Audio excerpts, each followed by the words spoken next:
Tanghali greetings everyone. I'm going to explain the program of data billing system that we created, and I'm going to start with our scanner, which is very essential for our inputs. And first is we're going to input of week 1 data usage of a user. Let's say about 2.5, yun show that, and week 2 is 3, and the third week is 2, and last week is 1. And your summary is of the month is 8.5 GB, which is 500 pesos, and your status is data managed well and program terminated because it's the last. And after that, we're going to explain the second, which is we're exceeding above the 10 GB limit. Let's say we consume 5 GB and 4 GB and 7 GB and 3 GB, which is 19 GB. And total bill is 950 pesos, and status is slightly over the limit. And that's much more total bill compared to the last one. And the last program will do is exceeding above the 20 GB. Let's say we consume 5 GB, and the second week we consume 6 GB, and the third week we consume 8 GB, and the last is we consume 8 GB. And the total data use is 27 GB, and the total bill is 1,700, and the status is exceed the data limit, which is the most expensive one because it's the highest data consumed in a month. That's all. Okay. Line 38, this check if the variable total data is less than or equals 10.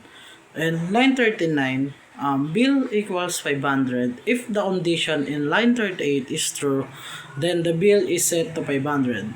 So in line 40, status manage data well. It also set the status variable to the text manage data well. So this is like a message saying you stay within the 10 GB limit.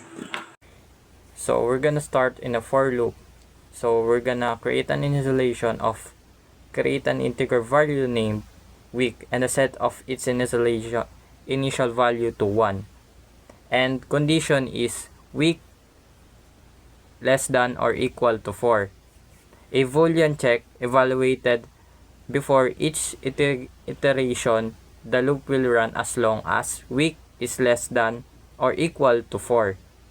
Executing for values of 1, 2, 3, and 4. When week becomes 5, the loop stops. And the updated step or increments week plus plus the value of week by 1 after each iteration complete. And the double usage equals -1. Double usage declares a floating point variable capable of holding decimal numbers.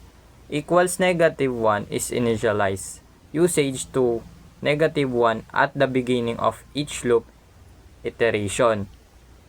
Declaration is inside the loop. Usage is reset to -1. Every time the new week starts. This is the common pattern used to represent an unassigned or invalid state, a sentinel value, before prompting for valid input or reading a real data, since usage metrics cannot naturally be negative. That's all. Next. Good afternoon, Sir Janus. This is the presentation of our group. So let's proceed. Let's start with the import java.util.scanner, also known as the scanner class. It is used to read or scan all the user's input when they try to input something. Then next, the public class main. It is the blueprint for objects that can be accessed from any part of your program. Also, it is called the class name. Then next, the public static void main string args. It is the starting point where every standard Java application begins the execution of the code. Then next, the scanner SC equals new scanner system in. Here in this code, by using the SC variable, it can access all the scanner used in this system. Next, Next is else if condition. If the total data use is more than 10 GB but up to 20 GB, this part will calculate the bill. The starting bill is 500 and every GB over 10 GB costs additional 50. For example, if the user use 15 GB, that's 5 GB over 10. So the extra charge is 250. Adding that to 500 give us 750. Then the status is set to slightly over limit. For my understanding, on our project it calculates a customer monthly data bill based on weekly usage. It uses a scanner to collect 4 weeks of input with validation to prevent negative values, and adds each valid entry to the total monthly consumption.